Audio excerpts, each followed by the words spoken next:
Welcome, listeners, to today's episode of the Smart with the Heart podcast. Today, I'm proud to introduce to you one of my best friends, CJ LoConte. CJ is a graduate of the United States Military Academy at West Point, where he played lacrosse and was commissioned as an infantry officer in the 4th Infantry Division. After his military service, he transitioned into business school, obtaining an MBA from the Wharton School. He is currently earning his MPA at the Harvard Kennedy School, where he will continue to work on his startup, Truxton, which provides transformative plant medicine retreats for elite military veterans, C-suites, and professional athletes, complemented by in-depth performance psychology and other integrative and wellness modalities. CJ, such a blessing to have you on today's podcast. I've been looking forward to this for a very long time. Thanks for joining us today. Oh, thank you, man. It really means a lot to be here, and apologies again for the moving boxes in the back. My wife and I just moved out of Philly. Back to the Boston area. We're living at the in-laws for a few weeks before we can move into Harvard housing. So apologies for that, but just super blessed and grateful to be here. So thank you.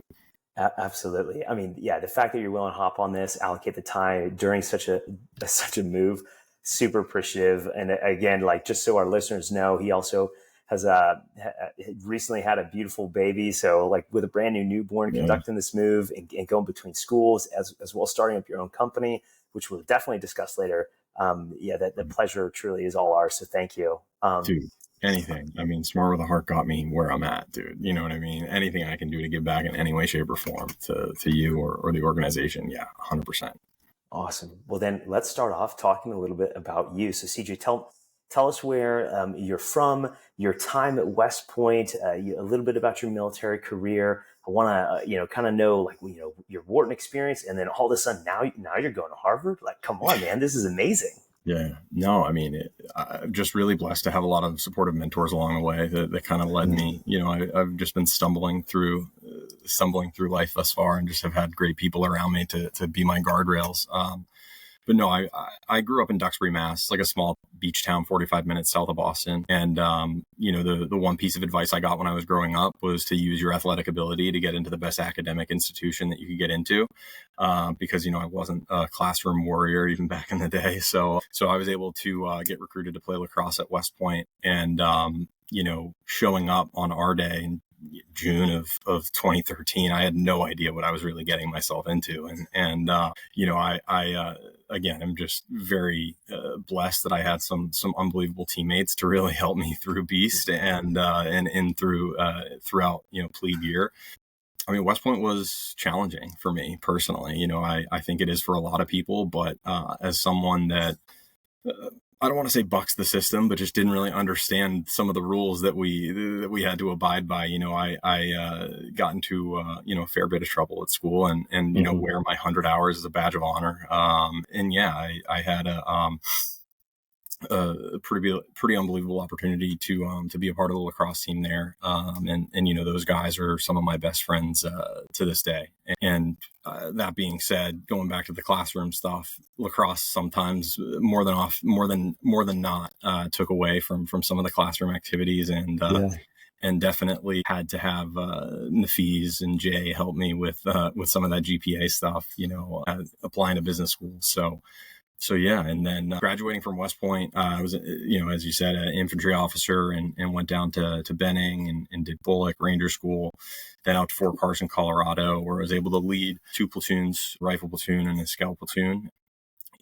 Pausing there for a moment, that's really my first kind of face-to-face look at really the grips of despair that come with mental illness. We had, I was 23, 24 years old, leading my first platoon when we were deployed, and had 4 suicide attempts just within my platoon alone. One of which I unfortunately witnessed, which has really rocked me for a while, and still does. At the time I had no idea, because you think, as soon as you ETS, your problems are just going to vanish and you're going to be good.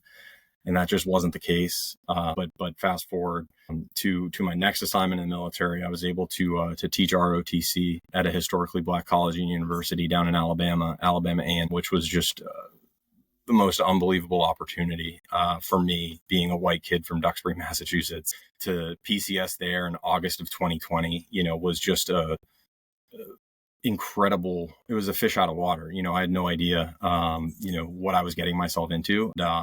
Actually, funny story on that. If, Yeah, is, please go ahead. yeah, so I PCS August 2020. We're going through a pretty challenging, tumultuous time geopolitically in America. Yeah. And again, I'm a white kid from Duxbury, Massachusetts, on an HBCU campus in the Deep South. And I was in my uniform just doing, setting up a PT field one afternoon for the next morning's PT event. And all of a sudden I turn around and there's like 4 cop cars around me with their guns out. Like, hey, what are you doing?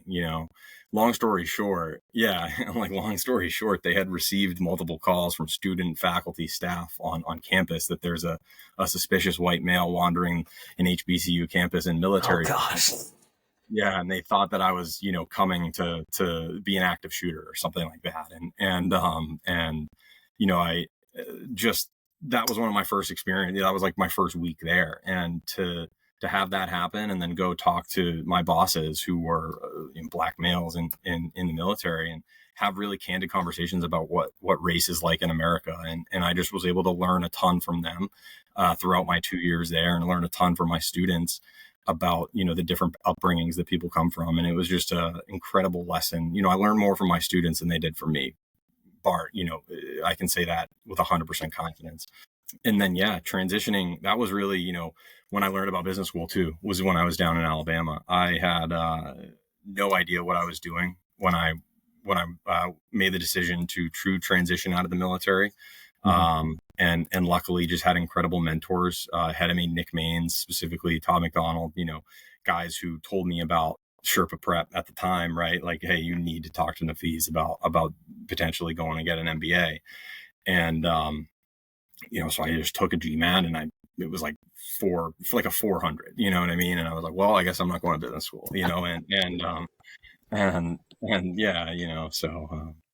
but that being said, Nafeez turned me around and I improved my score like 300 points in a couple months and was able to write some pretty compelling essays. And get Nafeez's help on that and get into the Wharton school, luckily. So, I just finished up my time there, but I'll, pause on that. But dude, I just love that last part, casually just saying, I was, made it into Wharton school. CJ, that's incredible journey. I'd love to go back to, let's go back to West Point. Your time, you mentioned lacrosse took up a lot of your time and maybe even took away from your academic prowess. A lot like you, I allocated a lot of my time to powerlifting. Yeah. Oh my gosh, I was just lifting all the time. And I don't know how I justified it to myself at the time, but I spent way too much time in the gym just picking up things and putting them down. And I was so nervous at West Point school-wise, never felt confident in my ability to excel academically. Yeah. And I obviously majored in DSS, which for those who don't know what DSS is, it's Defense Strategic Studies, and it's basically HUA in the Army. So I majored in HUA is how I introduced myself. So when I was applying to MBA programs too, like though I may not have had a horrible GPA, I had a major that nobody understood. When the box said, hey, select your undergraduate major, there was military science and there was international applications. So I was always like, crap, like which one, do I need to choose? Yeah, I'm just that. So anyway, my experience applying to school was a little weird like that as well. And then you talk about your experience in Alabama. That's totally different, which actually kind of aligns with even what Sherpa Prep is trying to do is breaking down the barriers to entry of higher education graduate school for minorities to break into these fields. And I think that was a great start, that first chapter there in your transition to even learn about this organization that actually helped you get into Wharton after you took an exam that you were like, no, this is out of the cards. Like, so every single person I talked to says the first time they took one of these standardized tests, they ultimately thought they were going to be done, but someone in their life brought them over to Smart with Heart, Sherpa Prep, and got them plugged in with Nafeez or Jay, who helped coach them and got them into some of these crazy schools. I mean, we're talking, Wharton. I mean, good Lord, Wharton, Booth. You got all these different schools I have no business being in. You know what I mean? But yeah. So again, going back to what I said at the beginning, like I'm just stumbling through life and have great guardrails, and Nafeez and Jay were two of those guardrails to help me on that path to school. So I can't thank them enough for what they've done for me. as they've done for so many others. Yeah. Okay, great. Let's talk now. Well, you got into Wharton and you've done exceptionally well. You are now sitting on the board with Smart with the Heart. Tell me a little bit about your role on the board, what you do, why'd you get plugged in? What you're seeing your role evolving into, if not what you're trying to do for Smart with the Heart, or what the program is trying to do in the future. What's your thoughts on that? Yeah. I mean, I told Nafeez after getting into school, I mean, even during our coaching sessions, that I want to be involved with this organization in any way, shape, or form I can be, moving forward, whether it's being a janitor, or like helping out in whatever capacity I can. And that being said, transitioning into business school with my buddy Nick Maines, I mentioned earlier, he's the reason I got into Sherpa Prep. The reason I started working with Smart with a Heart, and on the board there, on the board of advisors, working with their strategic communications and marketing. So, how do we actually get our message out there, specifically to underrepresented minorities and the veteran community? And it's been a ton of fun. Our Nafeez was just down in Philadelphia a few weeks ago. We were able to meet with him and have a little summit and talk about the future, and just really exciting stuff. I mean, really about how do we explain the benefits of a program like this, because I had no idea when I was active duty, I had no idea what an MBA even stood for, let alone, what I mean? Let alone what the GMAT was, what the GRE was. Okay, who do I have to speak to about this, that, the other thing? And it's really just like, what we're trying to focus on is how do we make that information in a digestible format for people to understand, okay, this is what I need to do to get into business school, and really just make it decrease, make it easier to access, decrease those barriers to entry for so many people who otherwise would, write themselves off, as I was so close to doing myself. So like that has been, an initiative that we've been working on, just like trying to figure out what our marketing approach is to people. And thus far, it's really been impressive with our word of mouth. The program kind of speaks for itself in that way. Yeah. And, so it's been a ton of fun, but CJ, I love that message. And honestly, that's the whole reason why I even wanted to do this podcast. Because similar to you, as soon as I got admitted to Booth, I reached out to the team at Smart with Heart, and I was like, I can't sleep at night unless I give back, because the reason why my application was probably even looked at was because I had a competitive enough GRE score to go in, when I originally thought I don't even have a chance of going to an M20 program. I totally self-selected and almost gave up at the idea. So when they got back to me, I hopped on a call and I was just like, I tell me what I can do. They said the same thing you did. We just need to spread our message. We need to get people to know this is a program out here and real people have done it. So being able to talk to people like you and hear this reoccurring theme about, I didn't think I could do it, and somebody pointed me over here. I participated in the program. Jay and Nafeez helped me out and got me into this program, or at least gave me the tools necessary so I can apply my diligence and my discipline to work on this application, get in the program. Yep. I love that. And dude, look at you now. That's really interesting, though. I mean, you touch on like a good point of imposter syndrome, and I think we all deal with that big time in whatever capacity, and like, if there is one message to get out to like the veterans who are thinking of that or are in those shoes, or like, dude, I just got a 400. There's no way this is happening for me.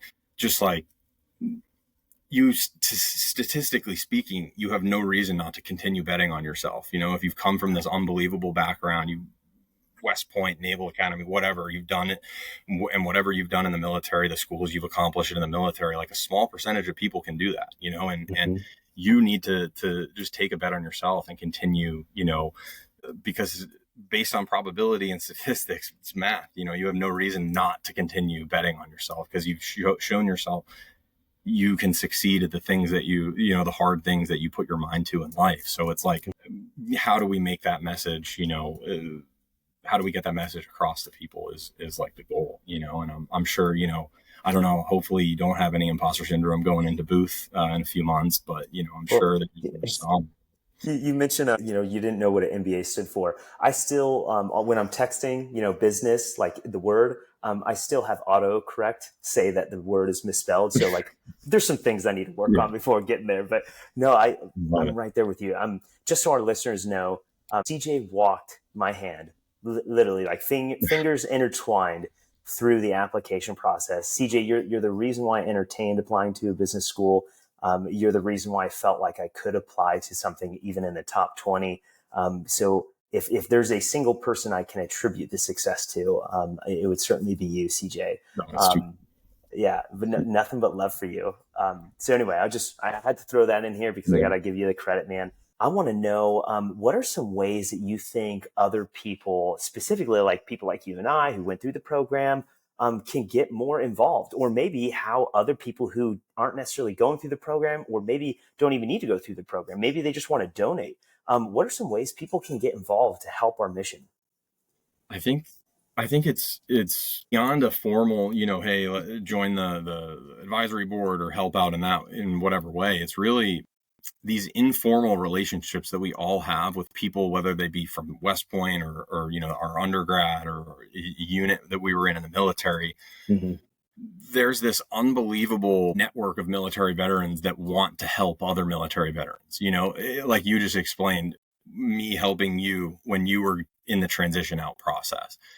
What people can do is if they've tried Sherpa or Smart with a Heart or know about this in any way, shape, or form, or even know how to help vets with VA benefits getting out of the, which you helped me with, correct? You know what I mean? And Yeah, yeah, there's just so much that we don't know when we go to get out.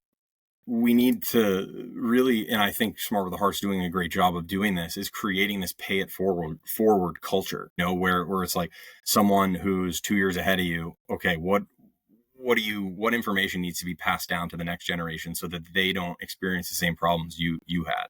You know what I mm-hmm. mean? And that with an in conjunction with an organization like this is like a very powerful cocktail, to really create some I believe like societal change and really increase or decrease the barriers to entry for higher academia. And yeah, I would just say like peer support, talk to people, because people want help, you know what I mean? And people want to give you help, but in the Yeah. military we're so programmed to think that if you ask for help, it's a sign of weakness, and that's just not the way the world works. Like people want to help you, and people don't want to see you going through the same problems that they were going through when they found a solution. Like it should be passed down to the next generation. You know what I mean? Mm-hmm. So I think just talking to your peers, helping them out, because there's Yeah. a need there. Reaching back and bringing the people up behind you. I remember a call that you and I had, like we talked about how prevalent veterans specifically, let's say, are becoming in some of these most prestigious MBA programs. And it's kind of funny, like it feels like a takeover is happening, right? I think this is a great place to segue now into what you're passionate about. Now, tell us a little bit about your time at Wharton, and then I want to know like what prompted you to start Truxton? What is Truxton? What's the timeline on it? Like, when can people start, learning? Where can people learn more about it? When can we expect to be able to be involved in it? And like, how does it work, man? Tell me what's going on. Yeah, no, absolutely. I mean, I guess going back to like my time at Wharton, and really the transition out of the military, I touched on it briefly, but transition out is challenging for everybody. It's not just I'm going to get out, take the uniform off, and I'm good to go.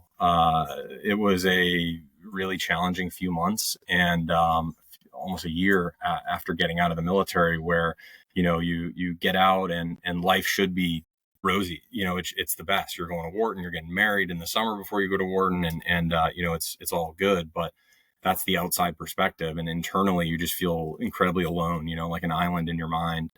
And that's a lonely place, especially when you couple that with the imposter syndrome that pretty much everybody feels when they go to a place like Wharton, like Booth, like Harvard, and I didn't know how to handle it. I did what was told, what I was told to do, which we are pretty good at. We're programmed to do what we're told to do, and I went to the VA and tried to get some help about, with my mental health. And I was prescribed like 9 different antidepressants over the course of my first semester at school. And, just felt like a completely different person.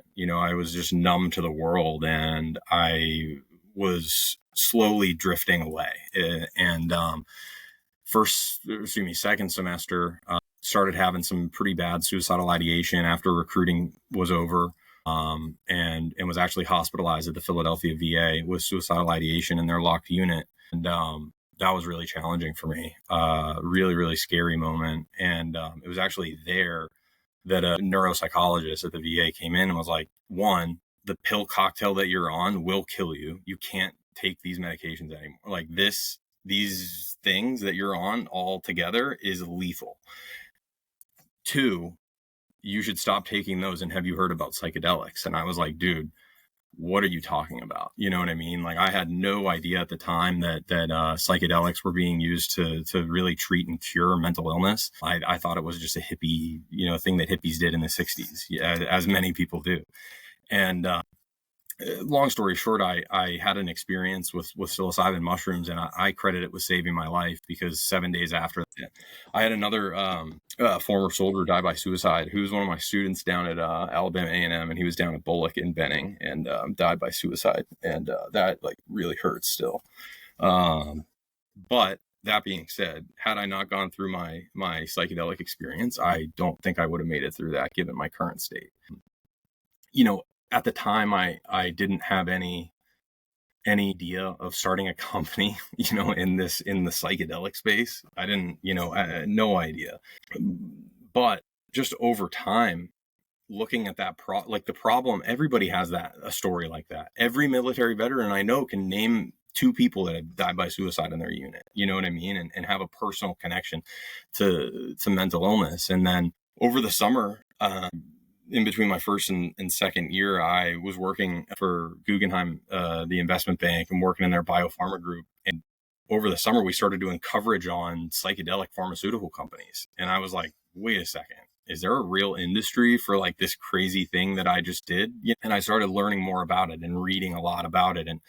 And I became just hooked on the science. The data speaks for itself. The history speaks for itself. These medicines have been used by indigenous cultures for millennia, dating back to literally when time started being written on cave paintings, and that fascinated me. That also being said, was able to see honestly, like some of the people in the space right now, the bigger people in the space are using the same big pharma kind of playbook to treat mental health. And I just have I just disagree with that. So I said, I think we can do this better in a more equitable manner. So I started Truxton, which is, a plant medicine retreat company. Is complemented by performance psychology and other integrative wellness modalities, before and after the retreat, before, during, and after the retreat. So I'm happy to like dive in more, but that was, I'll pause for a sec, but yeah, man. Yeah. CJ, thanks for sharing. I know that's hard. It's uncomfortable, but absolutely inspiring. The fact that you've taken the bitterest lemons that life has to offer, the worst calamity that life could afford, and you turn it into something in the way that you're going to add value to the world, that I think is absolutely inspirational. So I appreciate your heart and, again, your willingness to share. I do want to continue this conversation, because whoever's still listening right now, like, this is important, because especially for vets who were transitioning out. We transition out for many different reasons, but a lot of us transition out because there's some things that we can't do anymore with the military, right? There's reasons, and sometimes that might be we have exposure to this. I myself, my year and a half of company command, I had 4 people who attempted suicide, and it rocked my world. And you're absolutely right. Like, I think about it all the time. Yeah. And I didn't even lose anybody. Right. So I can't imagine what it's like for you. So please, if you're willing, I'd love to learn more about this organization, and like obviously you're going to Harvard to benefit the company in some capacity. Tell me about like what's your journey looking like? Yeah, so I declined my offer back to Guggenheim to start this company. That was kind of a funny conversation. I bet. But they were a little shocked at that. But so through the VA, you're able to, again, this is stuff that I didn't know, that if people need help with this, the veteran benefits for education are unbelievable. There are many pathways that you can go to school essentially for free, and please reach out if you need help in that regard. But that being said, obviously the psychedelic industry is a very regulated space right now. There are an incredible number of policy issues from a federal, state, and local level that we're working through.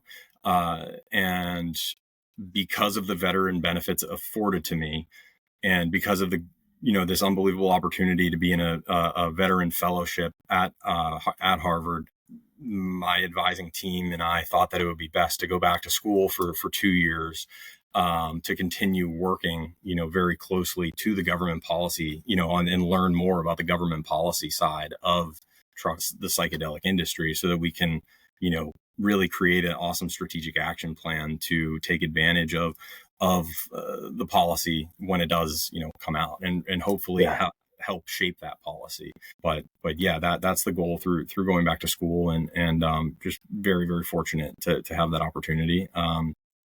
Yeah, I mean, I don't know. I can dive into the retreats. I mean, we just actually ran our second a few weeks ago, which was great. And we had a former NFL player there, and some pretty elite military vets. So that was great to have them and go through, the preparation period, which is 3 weeks group call to start, to make sure that people are a good fit for a retreat. What if they have any contraindicated medications, if they have anything in their past family histories of medical stuff that would disbar them from safely doing this, and then that's supported with 3 individual therapy sessions to prepare the participants for the retreat. They show up on Thursday, and it's no phones, no internet, no nothing for that Thursday, Friday, Saturday, Sunday, and then go home Monday. And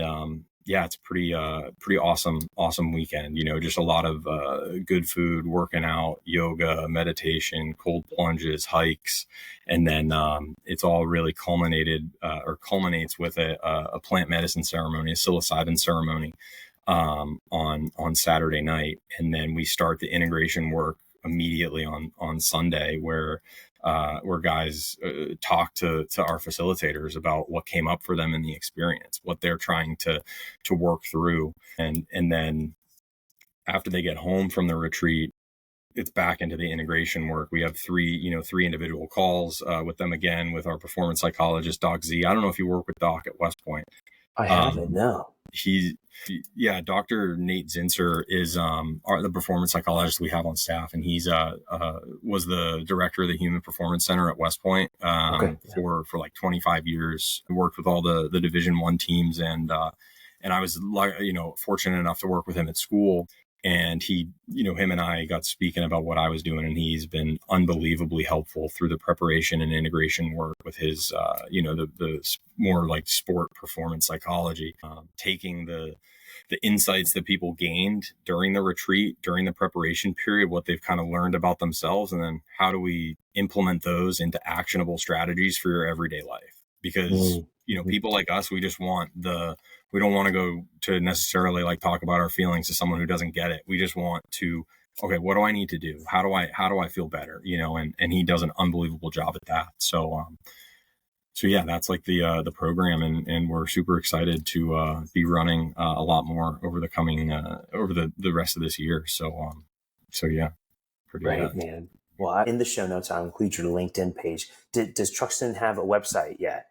Yes. Yeah, we do. But it is, I'll send you that as well. It's like, just FYI, it's very vague on purpose because of, again, going back to the policy issues. We can't necessarily market or commercialize anything that we do. So it's like very in the know, and Yeah. So it's an interesting space to get into, man. Yeah. Okay, no, that I get it, and I love the discipline on your end to go back to school again to help advance this mission. I mean, that's how important it is to you, and I love that.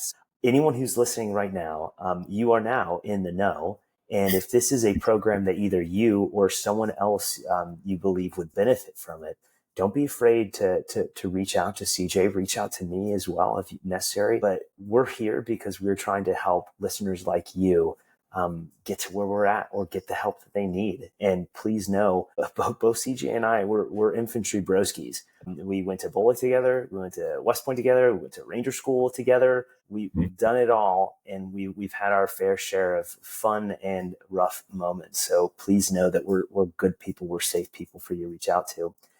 CJ, this has been amazing. Before we finish up, is there anything else you want to tell our listeners both about, the transition, Smart with the Heart, your business, anything you want to summarize for us? I mean, I'd just say this, like, if a lot of these listeners are going to be veterans, like I read this pretty awesome quote. It says, if you want to go fast, go alone, but if you want to go far, go together. And I think that really speaks to what we as veterans are trying to do. We're go far together, right? And there's such a vast support network out there, even though people might feel alone in their apartment at night after they transition out, and they're just like, no one gets me, no one understands what I'm going through. Like, people are out there that want to help you, and rely on that, and reach out to us, myself, Bryce. Like, there are people there to support you, and let's go far together, right? So thank you. Sorry. No, that's a perfect way to end it. That will definitely be the caption clip when I post this. CJ, as always, it is such a joy of mine to be able to talk to you, and I'm so thankful for the opportunity to really broadcast your story, because it is a significant one. And I really hope people leverage the resources that you've laid out for us, and you've paved the way for so many of us. So thank you for being a part of my story and everyone else's. Oh, dude, thank you. I really appreciate that. It means a lot. Thank you. Yeah, absolutely. All right, take it easy, CJ. Yeah.